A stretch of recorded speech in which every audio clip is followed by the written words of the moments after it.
नमस्ते।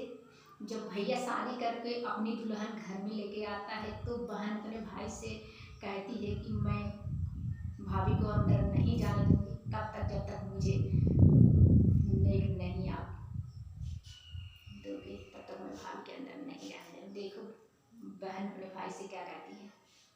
डाकई ना देवई देवढ़िया हो, सुनो भैया हमार, सुनो भैया हमार। डाकई ना देवई देवढ़िया हो, सुनो भैया हमार, सुनो भैया हमार।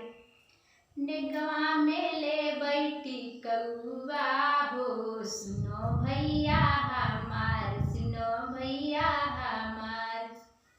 डाकई ना देवई देवढ़िया हो, सुनो भैया हमार, सुनो भैया हमार।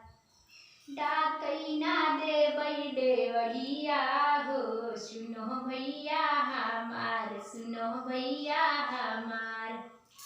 निगवा में ले हरमुआ हो, सुनो भैया हमार, सुनो भैया हमार।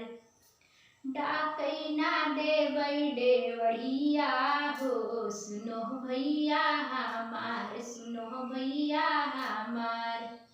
डाकई ना देवई देवढ़िया हो, सुनो भैया हमार, सुनो भैया हमार।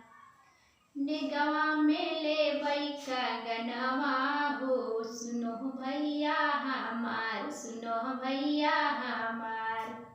निगवा में ले कंगनवा हो, सुनो भैया हमार, सुनो भैया हमार। डाकई ना देवई देवढ़िया हो, सुनो भैया हमार, सुनो भैया हमार।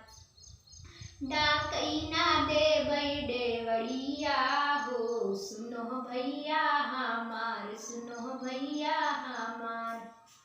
निगवा में ले छगलवा हो, सुनो भैया हमार, सुनो भैया हमार। निगवा में ले छगलवा हो, सुनो भैया हमार, सुनो भैया हमार। डाकई ना देवई देवढ़िया हो,